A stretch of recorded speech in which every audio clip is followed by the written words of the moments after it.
Hey, this is Matt once again. Welcome back to another video. Sorry, I was adjusting my microphone there. This is a paid request from Jonathan Lindsey. Thank you so much for that. For those interested in requesting pretty much any type of videos, topics, commentaries, reviews, whatever, feel free to send them either directly to my PayPal or join my Patreon. Both links are down below in the info box. Jonathan Lindsey sent in a request for me to review Reanimator from 1985. Now, of course, it's not the cover of the DVD.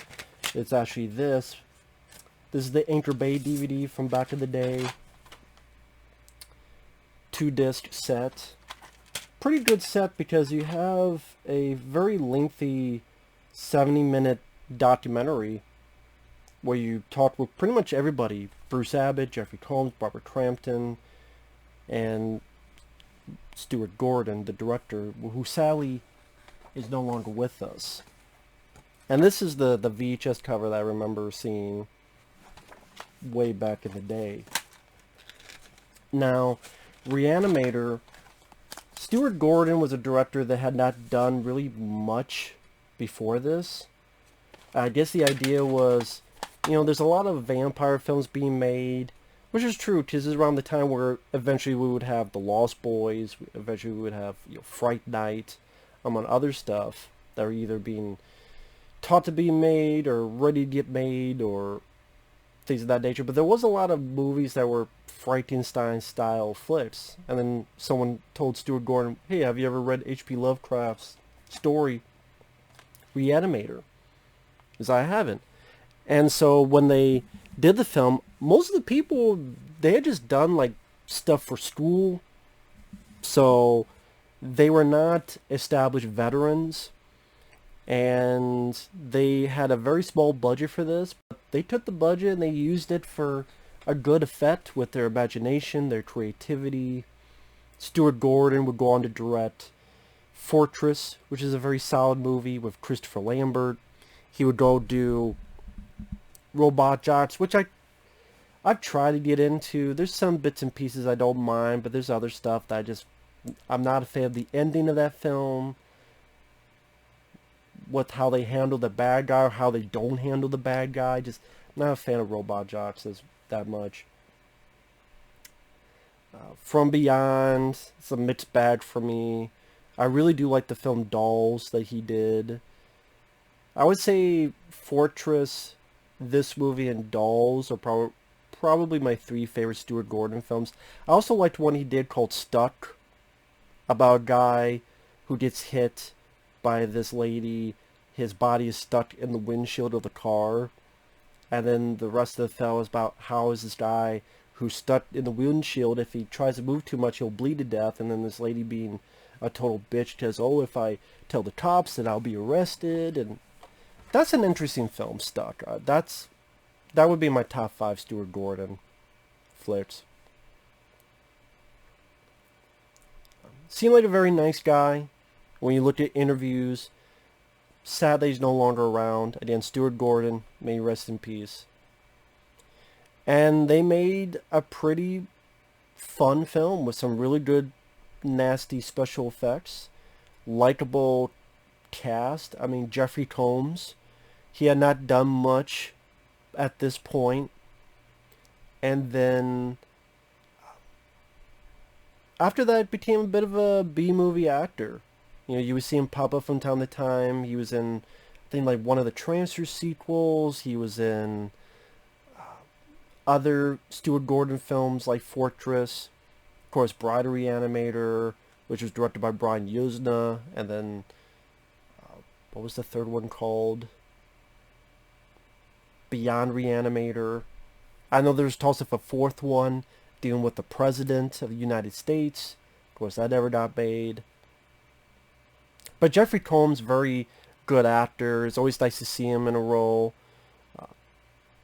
He just has a likable quality, even though Dr. Herbert West is not a good guy. I mean, he's not a good guy. He's doesn't care about other people's lives. He's just obsessed with his experiments. His obsessive desire to beat brain death. But it's interesting where, in a way, he is a villain, But a lot of people kind of look at him as, I don't know if they want to say an anti-hero, but they don't. It's like, in a way, he's a villain, but he's not looked at as a villain. I don't know if that makes sense.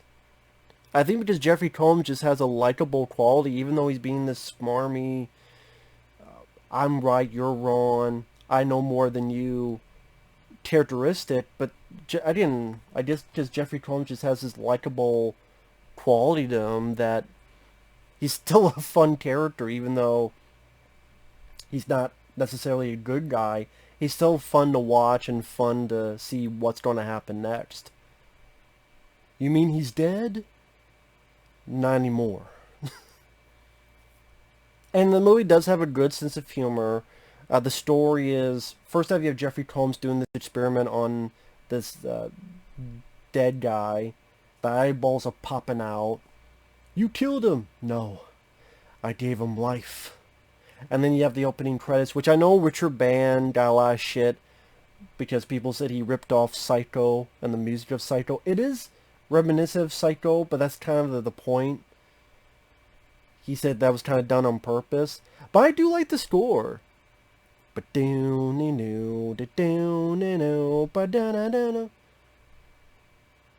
do like the main theme of Reanimator. And the rest of the score is pretty decent too. But I do like the main theme of Reanimator. I'd probably say I actually like it more than the Psycho theme. And I don't mind the Psycho theme, but I would say if you're asking me to pick between the two, I probably like this a little bit more because I like the little additions Richard Band does. But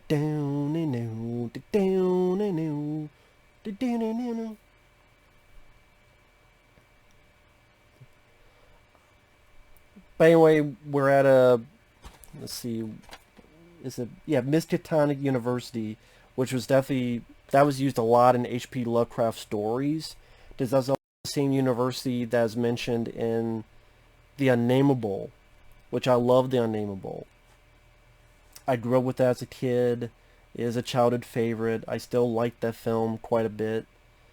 Yes, it has its flaws, but yeah, I like The Unnameable. Got a Blu-ray. Sadly, the Blu-ray is flawed because they fucked up the audio on the commentary. The interviews are done, but they're done like via Skype. And it's like, well, you kind of wish this was done like a sit-down interview. And this is before the pandemic, so they could have done a sit-down interview, and they cheaped out. Which is why you probably don't hear much about that company anymore that released that Blu-ray. But anyway, in The Unnameable, that was another H.P. Lovecraft story turned to a movie. I'm sure that got made because, oh, this was... It wasn't a big box office hit, but people knew about it, made a good amount of money for its budget. Okay, let's find other H.P. So H.P. Lovecraft, you know, let's do From Beyond, and then someone else did The Unnameable, other stuff. I think also you had The Curse with Will Wheaton, who was in Stand By Me. Yeah, The Curse was based on H.P. Lovecraft, because The Curse, they kind of redid that movie for the Nick Cage film Color Out of Space. I forget the original title of the story.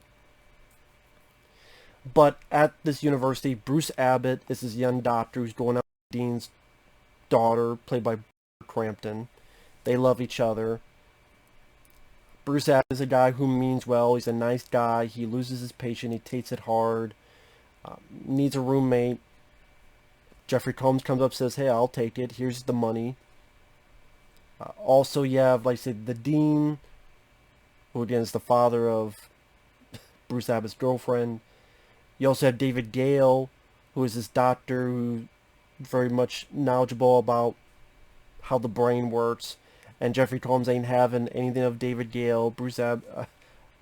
Jeffrey Combs, I should say. Jeffrey Combs has nothing to do with this guy. Says, you're full of shit. You don't know what you're talking about. I know more than you. And Jeffrey Combs keeps breaking these pencils to piss off David Gale. And then Gale says, you know what, Mr. West? I suggest maybe next time you do yourself a pen. Like, these little subtle bits of humor that did make me chuckle. I think it's the way the actors say the lines and they're committed to it. No one is phoning it in. And like Bruce Abbott, he's a guy that I'm surprised did not go on to do a lot more stuff. Because he didn't do a whole lot. I mean, he was in this film called Bad Dreams.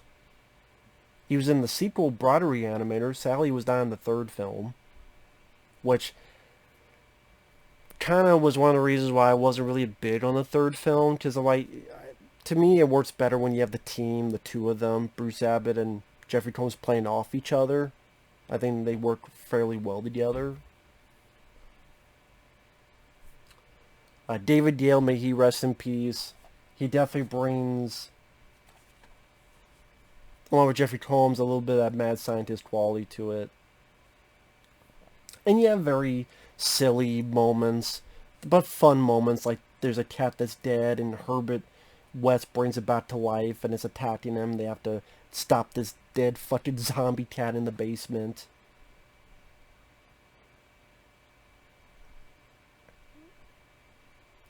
And like I said, it's sad that Bruce Abbott didn't get to do a whole lot later on.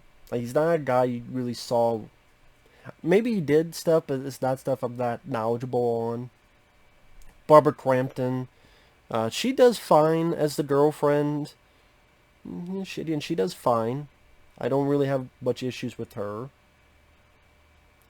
Bruce Abbott's going to help Herbert West with human tests, and then they go into the world and they start testing, and they come back to life. And then you get some nice gory special effects, all done for real practically. You know, people getting their fingers bitten off, or Jeff put a saw through a body, comes out the front of it. Later on, someone gets a head and fucking crushes it to nothing. When you get to the finale, all the dead bodies rise up. Pretty decent makeup effects. And you get some funny, gruesome moments. I mean, yeah, you get gruesome moments like when, I mean, spoiler alert for a film for 1985, when David Gale wants to take the formula and get the credit, and Jeffrey Combs is like, fuck that, kills him, cuts his head off with a shovel. Then it's like, oh, let me test out if it's just a head, you know, this bit here. But then the body comes up behind him. Okay, what are you saying? You? Oh, just the way Jeffrey Combs does it. You? That, for some reason that makes me laugh. I don't quite know why. I think just how excited he is, but yet he doesn't quite understand what's actually going on. Oh, you? Okay, what else you saying? Just how excited he is. He's like a kid in a candy store. You also get some pretty decent camera work, like near the beginning when Bruce Adams is in the morgue and the camera's following behind him as he's talking with the security guard and other stuff. Later on, when Barbara Crampton, this is before her dad gets killed, but like she goes out of the elevator and the camera pans back, and you just see her way back there in this long hallway, and you just go, oh no, you don't be walking up to something that you don't want to see, that you don't want to be a part of. David Gale, his character, I know some stuff was cut out, that there's a bit more that he was a hypnotist. I'm actually fine with that, because I don't think you need the whole hypnotist thing. I mean, I guess in a way that explains how he's able to control the other zombies at the end. He's like, well, why is he able to control them all? But I guess I just could just chalk it up to he has more brain function than them, so for some reason they listen to him. But yeah, I get that the whole hypnotist angle made that make a little bit more sense. But at the same time, you know, the whole hypnotist subplot where he's the hypnotist, I didn't really need it. And plus, I mean, the fact that you have a guy who's got to carry his head, and some nice, you know, makeup effects with that. Plus, David Gale has an infatuation with Barbara Crampton, so of course you have the scene where he's kidnapped her, and it's a head giving head. So it's like him holding his own head, going towards for the head to, you know, give head to Barbara. That's just such a crazy idea. That would never, I don't think that would never happen nowadays. It'd just be labeled too sexist, too misogynistic. There'd be fucking riots in the street. But it's one of those that you You kind of do this, you know, yeah, I get what you're doing. Plus, Barbara Crampton, very beautiful lady. And Bruce Abbott, granted, for your lead, he doesn't really do a whole lot in the end. Like, he doesn't really do a whole lot to stop anything. So, in a way, your lead guy is pretty ineffective at the end. Because what does he really accomplish at the end?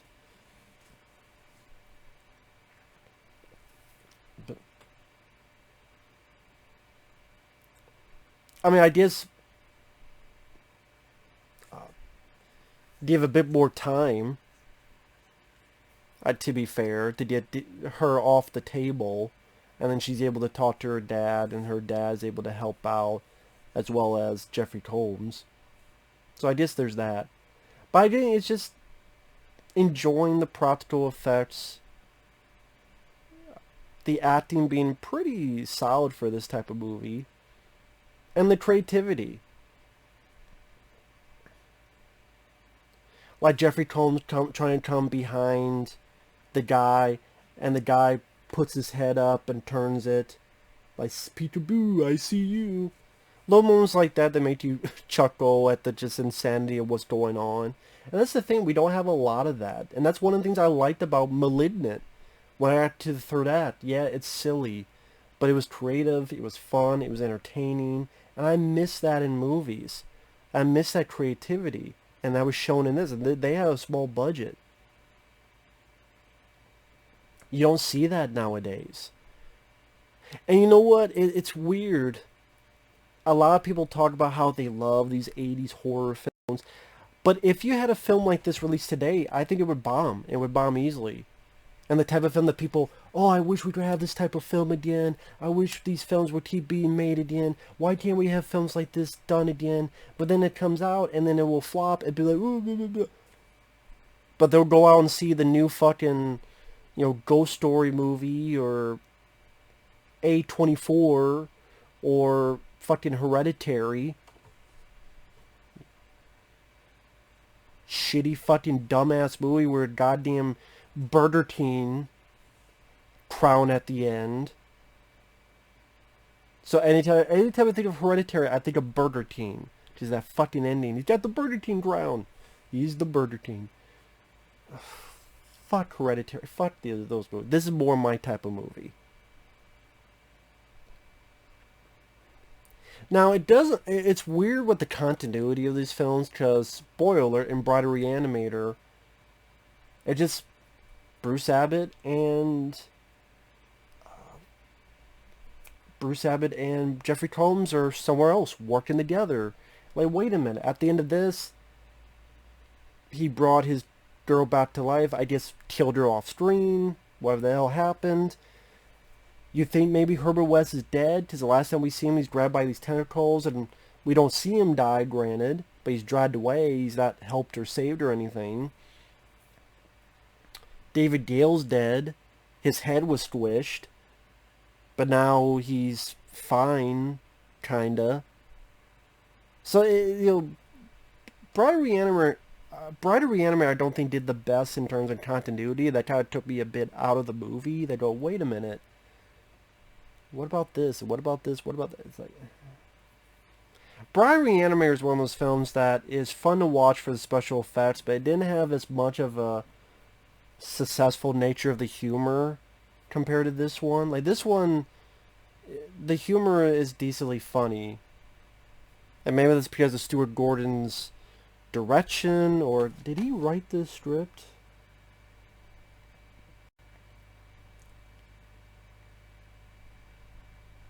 Additional makeup effects by John Beekler, may he rest in peace.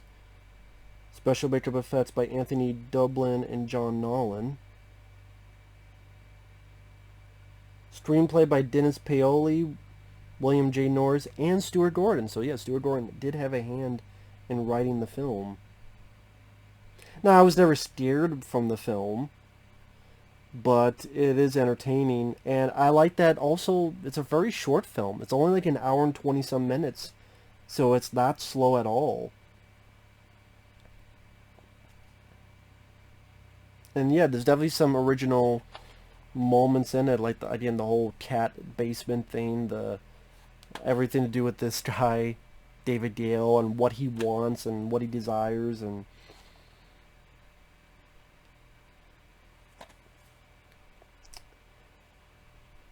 I don't know if this is all on the Blu-ray. Maybe it is, but like this DVD, you got commentary by director Stuart Gordon. You got another commentary with producer Brian Yuzna and the actors. I think that commentary you'd actually find on YouTube. 70-minute making of. Interview with director Stuart Gordon and producer Brian Yuzna. Interview with the writer Dennis Paoli. Interview with composer Richard Band. Interview with Fangoria editor Tony Timpone. I don't know why the fuck he's interviewed. Trailer, TV spots, production stills, behind the scenes gallery. DVD ROM, if you remember that. Posters, advertising gallery, all that stuff, jazz. And yeah, this is when Anchor Bay used to be a thing. And even like the disc has some nice, decent artwork. That's another one there.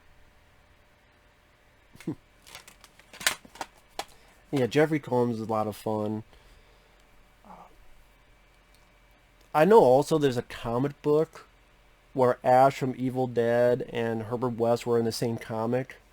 It's like Army of Darkness Re-Animator like crossover thing, which is interesting. And listen, Stuart Gordon has some very nice shots like of the camera. Even the way the film ends is a very interesting shot where you get Bruce Abbott. Maybe he'll take where Jeffrey Combs left off. This girl is dead. He doesn't want that. So he puts the thing in and it freeze frames to black, and all you see is the green liquid. And you just see this green liquid disappear. And then you hear a scream. And I thought, okay, that's actually a very clever way to end it. It's a clever way of doing that shot. Of course, not going to end well. And then you have Bride of Reanimator, so you know how it ends. Which I think they kind of kill off Herbert West, but they don't really either again. And he shows up for the third film. The third film just felt a bit cheap. Just felt a bit cheap. And I did not having Bruce Abbott in it was disappointing. Because yeah, a bunch of these new characters I didn't give a shit about. Like Beyond Reanimator, like, eh. I don't know if I would say I hate the film, but it's like, eh. But I think of the three, this is definitely the best one. It's the best paced. It's the funnier of the three, and yeah, I think the whole cast did a fairly good job. So with that said, thanks for watching. Take care. We'll see you guys later. Bye bye.